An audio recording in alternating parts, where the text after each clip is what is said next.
Thousands of people are expected to commemorate the 73rd anniversary of D-Day today at the World War II Memorial in Washington, D.C. It was this day in 1944 that 160,000 troops landed along the French coastline to fight Nazi Germany. More than 9,000 Allied soldiers were killed or wounded during that invasion. Good morning, everyone. Thanks for waking up with the Valley today. I'm Lisa Bedeau here with Kyle Bosch. Just getting started with our nonstop news and weather to the top of the hour to help you plan your day. We're following breaking news out of West Fargo this morning. Fire officials are looking into the possibility that someone squatting in an abandoned trailer home in the city's northwest side may have had something to do with the fire that destroyed the home. The owner says that the trailer had been locked up for the past 8 months and was set to be torn down a little bit later this week. But neighbors say they've been seeing people going in and out of that home lately. And when fire crews arrived on the scene around 10 last night, the mobile home was engulfed in flames and the doors were unlocked. It's going to be pretty hard to figure out a cause since there's no electricity or gas or anything. No one should have been here, so it's definitely suspicious.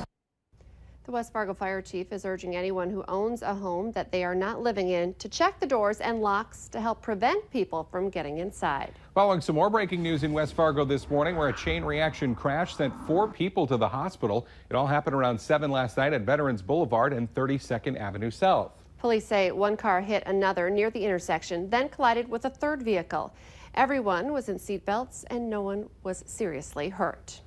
Also breaking this morning, British officials have just released the name of the third man in last weekend's terror attack on London Bridge. He was 22-year-old Youssef Zagba.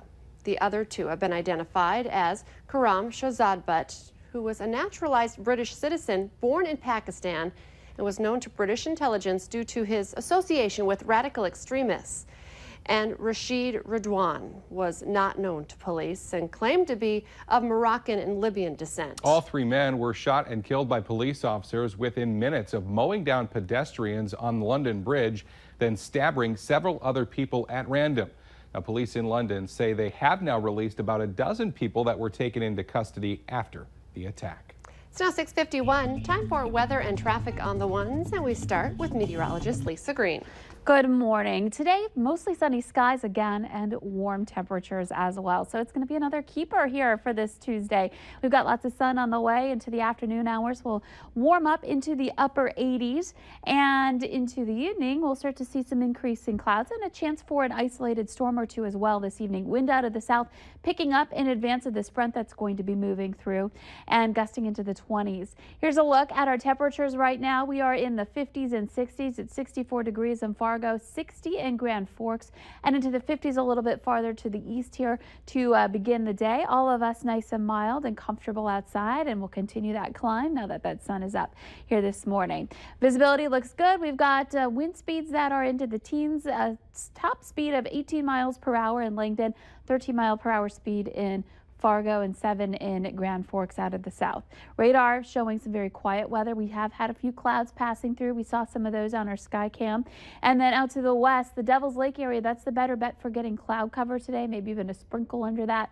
And gradually as this front moves eastward, some increasing clouds. So this afternoon, temperatures into the upper 70s, into the upper 80s, depending on where you are out ahead of this front. And again, can't rule out 1 or 2 pop-up thunderstorms with the front moving through. Our model does indicate it will be late tonight and continuing tomorrow is our best bet for some rain and thunder. So a high tomorrow, a little cooler behind this system, not by much though, a high of 79 degrees for the day with a few more clouds and chances for rain and thunder. Thursday and into Friday, we warm back up into the low 80s, and this weekend upper 80s, and perhaps a little bit on the stormy side. Some of these storms could end up being strong as well. Let's check in now with Al for a traffic update. Lise, we have a couple of stalled cars out here on Interstate 94 this morning. We've been telling you about the one that's on eastbound Interstate 94 in Moorhead. That one is still there. I didn't see any flashes on that one, but we have another one. This one's on westbound Interstate 94 on the North Dakota side, just west of 25th Street. Flashes were on that one. Make sure you're looking off that. Lot of traffic out here this morning. Holy smokes. Interstate 94 is really, really busy. I-29 is pretty darn active as well. Travel speed strong in that 60 to 65 mile an hour range. Don't forget, 32nd Avenue South is going to be shut down from 36th Street to 32nd Street. Shut down. In other words, you can't get through there from 9 o'clock this morning till somewheres around noon. Make sure you're planning for that. And drive carefully today. And always, Willamette Valley Today traffic. 6 minutes ahead of 7 a.m. now, and we're following a developing story out of Washington, D.C. The U.S. Justice Department has filed charges against a government contractor who they believe leaked a top-secret NSA document about Russian hacking. The document was published last month by The Intercept and describes new details about Russian efforts to hack voting systems in the U.S. just a week before the 2016 presidential election. 25-year-old reality winner is accused of removing classified material from a government facility and mailing it to a news outlet. She was arrested Saturday by the FBI in her home in Georgia. New this morning, the coast is clear for fired FBI Director James Comey to testify before the Senate Intelligence Committee. The White House announcing yesterday that President Trump will not assert his executive privilege to block Comey's testimony. Comey is expected to speak about his firing and the Russia investigation. Valley Water Rescue crews are set to return to the Red River in Moorhead this morning to continue their search for a man who may have fallen into the water and drowned. The search all started yesterday afternoon near the Moorhead high-rise. So far, it hasn't turned up anything, and officials say they're still unsure if anyone ever really went in the water. Rescue crews tell Valley News Live that there are conflicting reports from bystanders and witnesses. A police search for a man suspected of violating a protection order came up empty, but officers do not believe there is a threat to the public. There was heavy police presence yesterday afternoon near 35th Street South in Fargo. There's no word on if the man has been located yet. Charges have now been filed in the case of a man who was taken from a West Fargo home, then left in Richland County. 41-year-old Jose Toribio is facing multiple charges, including kidnapping and terrorizing. Police say Toribio and another man, Victor Toribio, forced their way into a home on Friday, assaulted 2 people, and took a 21-year-old man.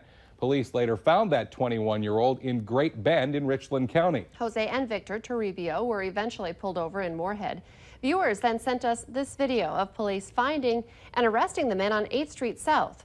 Victor Toribio has not yet been charged. As the weather warms up, there's an important reminder coming out for parents or anyone who takes care of kids not to leave children inside hot cars. The North Dakota Department of Transportation is starting its campaign early this year with signs beaming that message to drivers. If you come across a child in a hot car, police say give them a call immediately. Well, it's once again time to grab the gardening gloves and go digging in with Christy Larson. Yeah, she's helping us green up our yards this morning with a little help from the experts at Beyond Outdoors in South Fargo. Good morning, Christy. Well, good morning, guys. A lot of times we talk about annual plants, but we wanted to talk about something a little more permanent. So I think, Heidi, what we were saying was whether you're looking for trees or shrubs or perennials, something we need to do is prepare our yard for it first. Yeah, the most important thing is to have a good spot for your tree or your shrub or whatever you're planting, because our soil up here tends to be fine and clayish and doesn't have a lot of organic material. So like we showed you, putting the peat moss in there can add that organic matter, loosen up the soil. And then, of course, once your plant is in there, make sure you water it thoroughly and regularly, especially for that first season. Yeah, and that's something for trees. You want them to last longer than just 2 or 3 years. So you guys even suggested, since you have to water them sometimes twice a day, getting the tree bag. Yeah, the tree bag is really, really great. You put it around the base of your tree. You fill it about a quarter of the way full of water, straighten it so that that water can seep out at the proper rate, and then just fill it up. And then you just have to check your tree bag to make sure it needs water. Yeah, and no matter if it's anything from questions about watering or which trees or which kind of plants to put in your yard, they have every single piece of information for you right here. So again, Beyond Outdoors is located off 52nd Avenue near Veterans Boulevard in 45th Street South. And guys, we do have a link up to their website on valleynewslive.com. You just click on our hot button. Right by my house, and I actually planted some shrubs I bought from them last year, and they really were like a great help. And like, okay, here's what you do, here's the type of fertilizer you need, here's how often to water. So here's how to make it live. Yes. Key stuff. Christy Larson reporting live for us. Thank you. Moorhead Canine Officer Argo is doing his part to take a bite out of crime. Check out this picture. Officer Argo helping clean up the streets when he sniffed out some marijuana, crack, cocaine, meth, and about $7,000 in cash. It all happened during a traffic stop over the weekend. Let's get our answer now to our question of the morning on Facebook. Over 40% of us do this when we're angry. The answer, well, it's perfect, especially if you're angry in the summer. Eat ice cream. I do that when I'm happy to. Remember, you can take part in our question of the morning by heading to our Valley News Live Facebook page. A day where if you pick up that cone from Dairy Queen, you'll probably have to lick it pretty fast. Yeah, I mean, you'll want that ice cream to cool you down a little bit too, depending on where you are. We've got those temperatures working their way up to the upper 80s in Fargo with mostly sunny skies and wind out of the south and into the teens to 20s today. Chance for some storms later tonight. The Today Show and CBS This Morning are just about to get started, but the Valley Today rolls on. Yeah, we've got more live up-to-the-minute news and weather coming up right now on the Fargo CW.